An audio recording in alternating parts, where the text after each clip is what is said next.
364 days ago, it was ruts on his butt. Detroit City comes away with a 2-1 victory in the snow in Colorado. Ruts would also be a factor in last week's victory down in Miami against the Miami FC.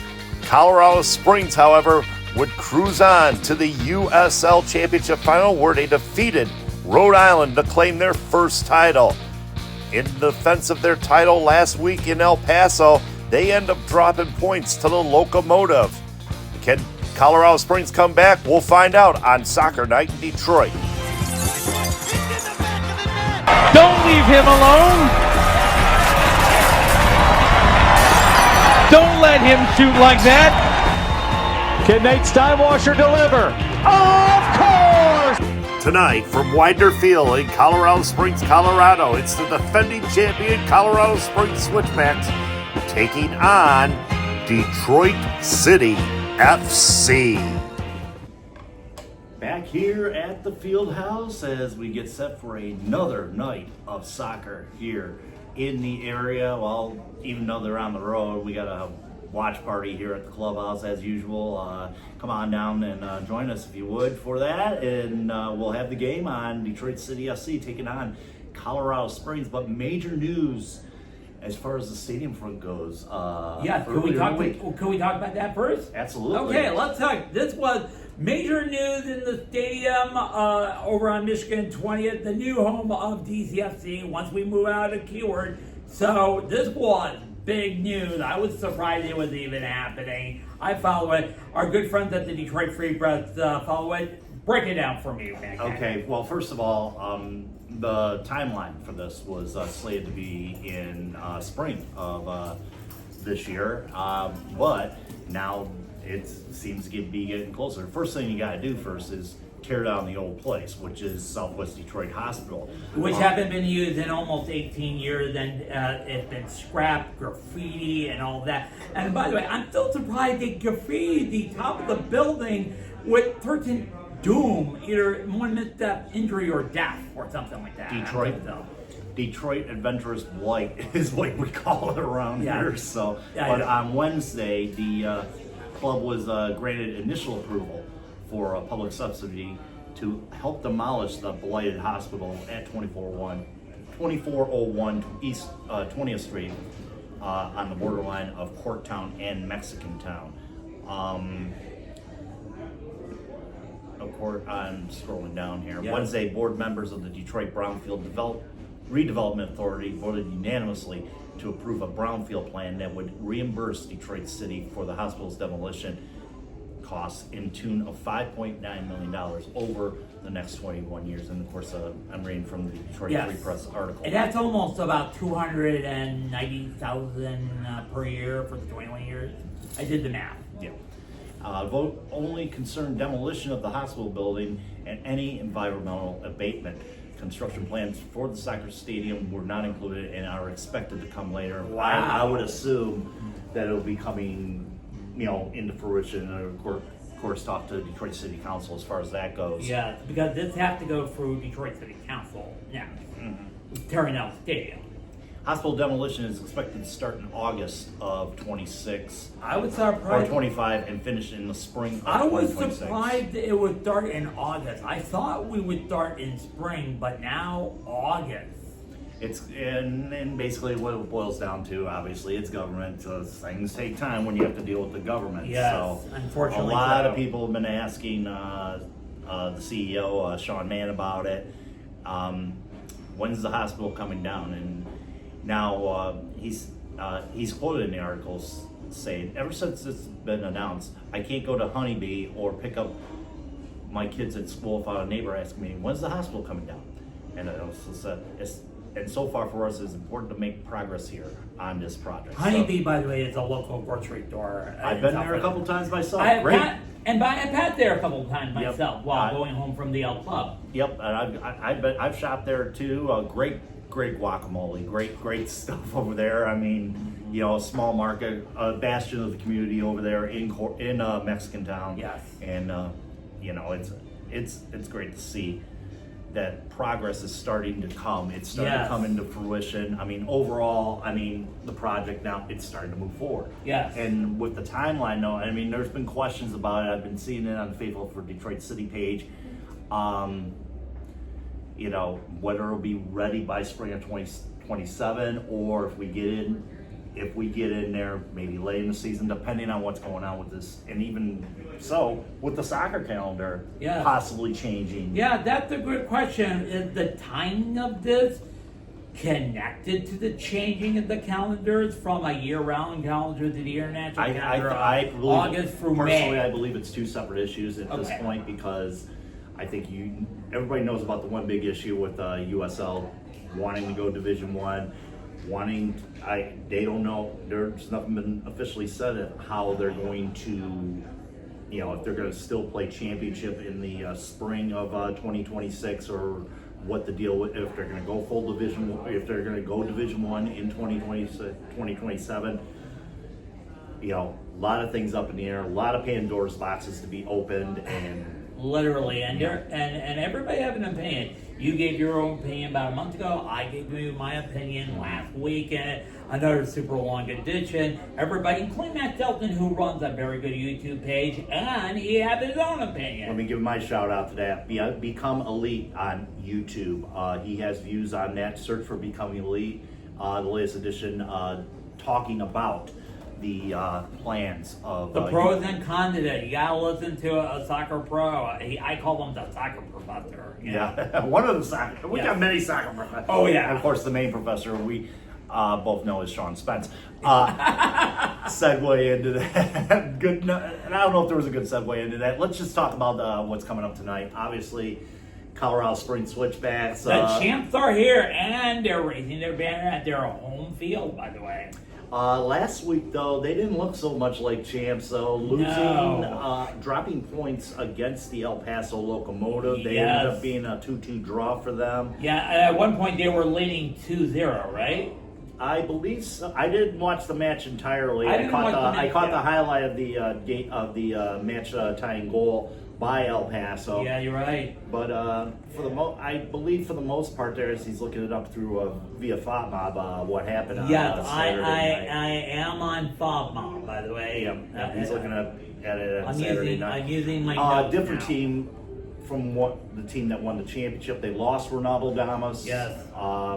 He was on loan to them last year. Yes, and he scored that sweet goal in the championship game when he intercepted and went ball out to get the goal past Coco Vegas in the game against Rhode Island. And That was a great goal, by the way. Damos has now since moved on to Birmingham City. Birmingham. Sorry, Legion. Joe, not Birmingham City. Birmingham Legion team we play next week. Yes.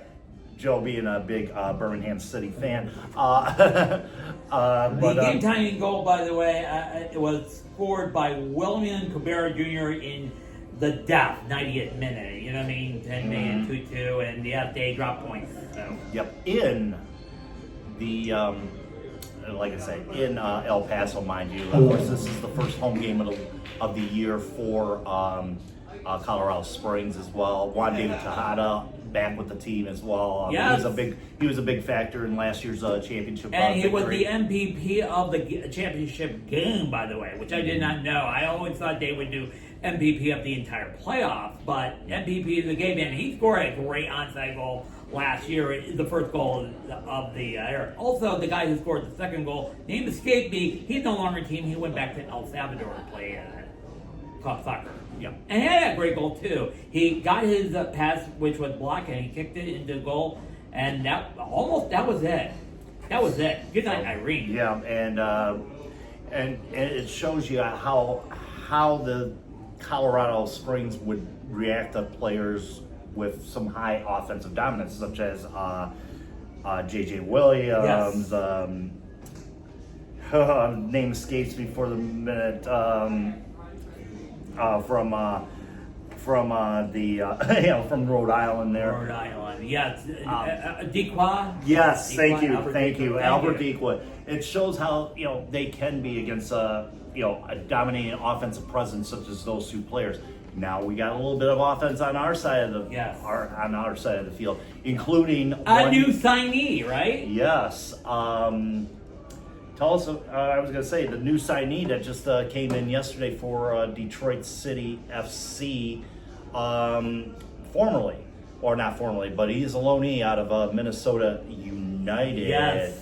And I alluded to him yesterday on my musings, which you can see on TikTok and all the social media pages that I'm on as well. Jordan Adebayo Smith, who comes in from Minnesota United FC. And of course, he was part of he mostly played on the MLS Next Pro team last season. Yes. And he scored 8 goals for them. As I'm trying to do this on the fly like he was doing. Well, but let me tell you more about him a little bit. Jordan Adebayo Smith played in the USL Championship in 55 games amongst a couple seasons. One with the Tampa Bay Rowdies. He helped them to the Eastern Conference Championship back in 2021, and he moved on to New York Red Bulls before heading into MLS Next Pro. And then he was signed last year, I believe, with Minnesota United. Played 11 games with Minnesota United. Didn't score a goal in any of those contests, but he did register 8 goals in the MLS Next Pro last year. He had 11 goals total in USL Championship, so he does have some USL Championship. He does have USL Championship, but will he be good enough to crack a starter or just a sub? I'm thinking it adds more depth to the Detroit City front line that includes right now. I mean, Atis Juve, Sebastian Guanzati, Ben Morris, Darren Smith as well, and it just makes it more deeper. I think we have more depth up front. We have more strikers, folks. I know. Quit bitching about the fact that we don't have any strikers. We got 4 or 5 of them right now. I know. and he will be needed if one of our guys strikers go down. So yes, we'll be probably ready for it. You know what I mean? Instead of waiting for holy crap, our player got down. What do we do? Hello? You know what I mean? Yeah. But thank you very much, Minnesota United, for loaning your player for the entire year. We'll take good care of him. Yes. And everybody knows, injuries happen in the championship as well. And most of these loans we'll try to take care of it. And most of these seasons loans happen for the entire season. Yes, it's not and like this one is in effect for the entire season. He'll be here until the end of 2025. Yeah, it's not like minor league hockey or baseball where they send the player down for 2 weeks. Or even in the NBA, you have the 10-day contracts in the NBA. So we don't have any 10-day contracts there. No. But obviously, it took some time to get him in there. He is from Nigeria, 24 years old. And of course, obviously, you got to cross the T's and dot the I's as far as the paperwork goes now in USL Championship. By the way, can I mention some honors for our team? Michael Bryan, who scored the first goal last week. Absolutely. Of the week last week. That was great performance by him on Saturday night down in Miami against the Miami SC, and of course drawing the second yellow, which sent off. Second yellow that sent off Francisco Bonafigo. Yep.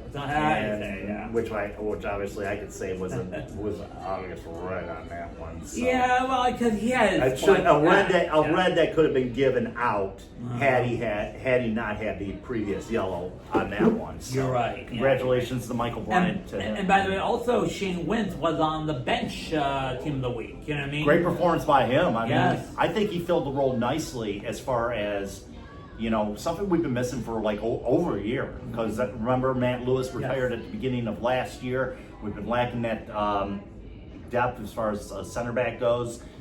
Week comes in and just fills in rather nicely for Detroit City FC and very helpful on the back line there. So it's nice to have at least 2 or 3 center backs now. I know about that. And also, one keynote for this game tonight, because I always read the USLC news and notes on their website, Sebastian Guai, who played really good in his substitution debut.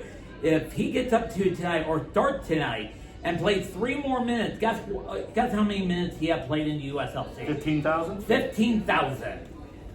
Yep. That is- quite an accomplishment. that is longevity.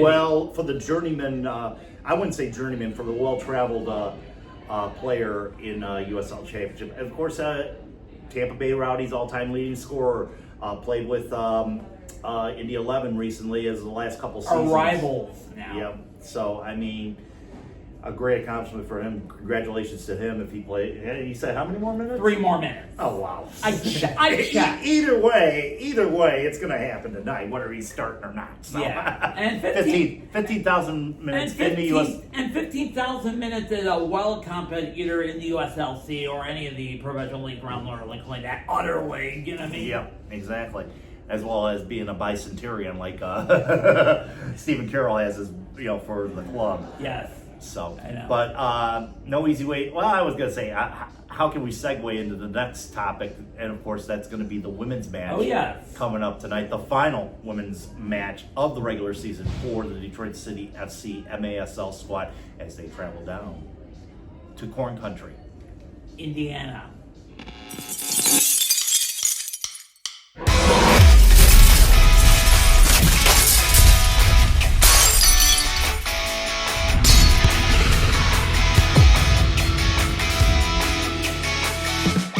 It's the final game in the regular season for the women's MASL side as they travel to Hammond, Indiana to take on Indiana United FC.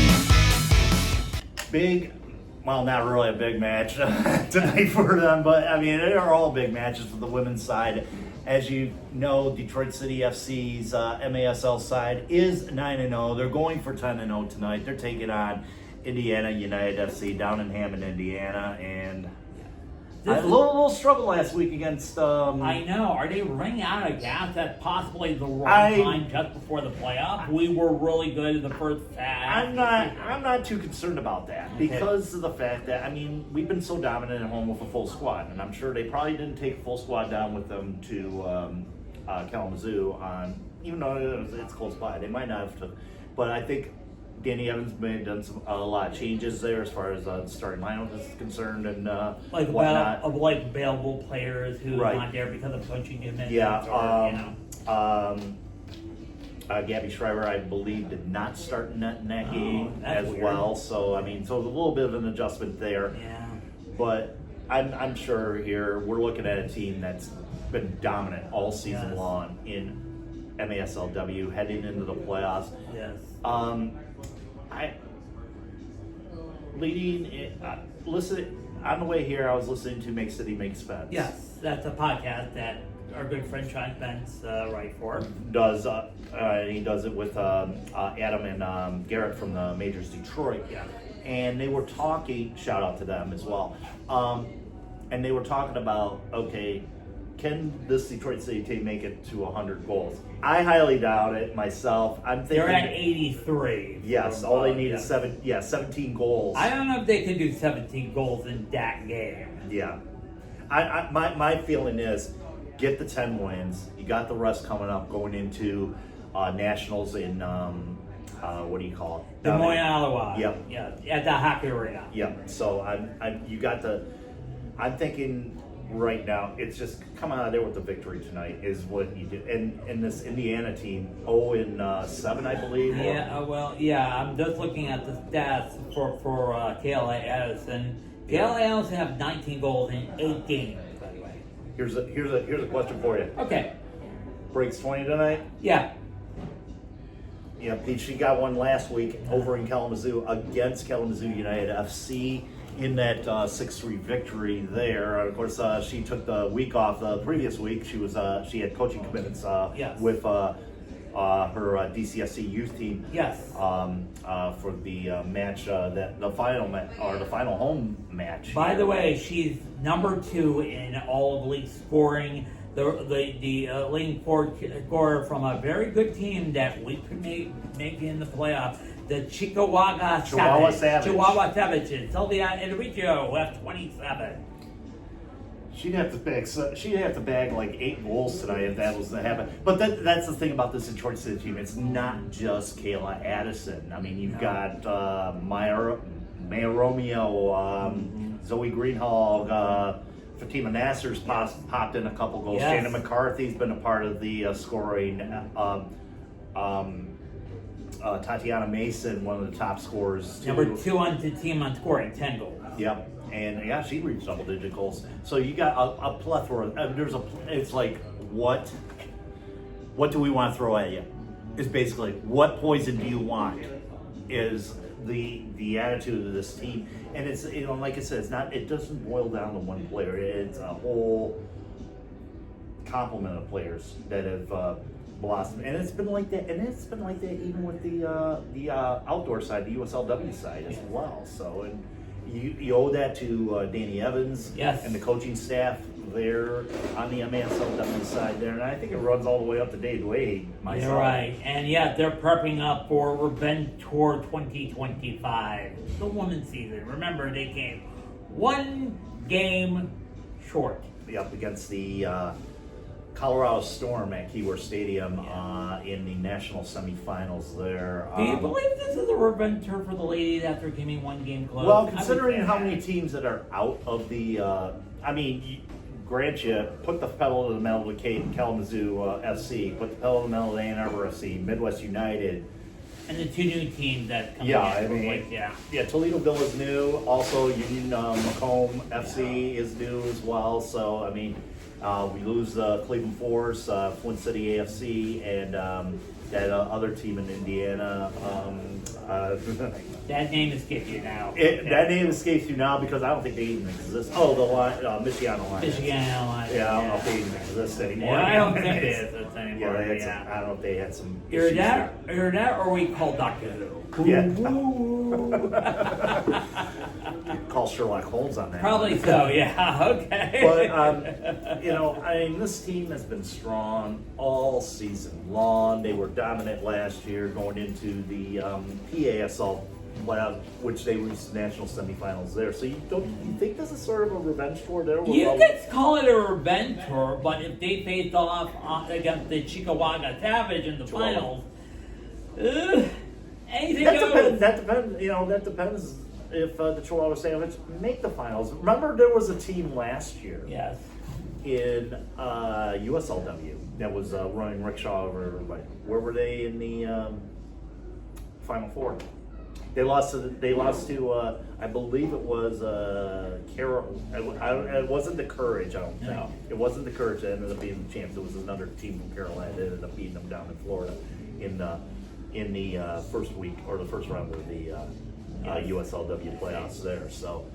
It's a weird game, and like in even in the USL Championship, everybody thought Louisville was going to run Ruckshaw and go to the championship game themselves, but guess what? They ran into a very hot Rhode Island FC team, which made it to the final. I know, and they lose to tonight's opponent, the Colorado Springs Switchbacks. Just at the Barry FC, they beat them to the finals, literally. Yes. Exactly. Yeah, speaking of which, tonight's game. Okay, can we get our predictions? Let's get to tonight's prediction here. Right now, I don't know if we want to call this a little thing here. Let's do it by points, okay? Because I don't want a lot of these predictions. They want to go with the winner and a loser and all that stuff. I'm going by a point system. Okay. The point system being, obviously 3 for a win, 1 for a loss, 0 for. 3 for a win, 1 for a draw, 0 for a loss. Going by that scenario, because I'm going to try to be objective on some of these picks as well. I'm not going to be a fanboy say, oh yeah, Detroit City's going to win 5-0. I'm going to be looking at it objectively. So before we get the Steve's pick, last week we both predicted Detroit City would win. He had 3-1. I had 3-0. It was 2-zip. It ended up being 2-zip. I addressed the clean sheet, but that doesn't matter. We both got 3 points. That's how it's going to work. So whether it be a win, loss, or draw, that's how we're going to determine it. So right now we're both at 3 points, tied at top of the tied together right now. I wouldn't say tied at the top of the picks list. So. Yeah, well, incidentally, here's my pick for the game. It's their home opener. They're raising the banner, you know what I mean? They're playing at their home field, the apartment complex stadium, Warner Field, who, by the way... That was a great picture, by the way, last year when they were showing that during the championship game on CBS. Yeah, and fans actually watching the game as well. So. Yeah. And by the way, they are now the sole owner. They bought the other half of the ownership group of Colorado Springs. So, yeah, this is a big new era for them, hoping for a win. But honestly, I'm going to say it's going to be a tie. And we mentioned that all the 2014, despite being here for about a month and a half and playing all the exhibition games, they're still rusty. So I'm going to say 1-1. I'm still saying Darren Morris will get his first goal. 1-1 draw. 1-1 draw. Yeah. There's going to be some scoring in this game. Oh, yeah. I would assume. Will it be a high-scoring affair? Not really. Okay. I'm more leaning on the 2-1. Okay. But I'm gonna say City ekes this one out. I am gonna honestly say City ekes this one out.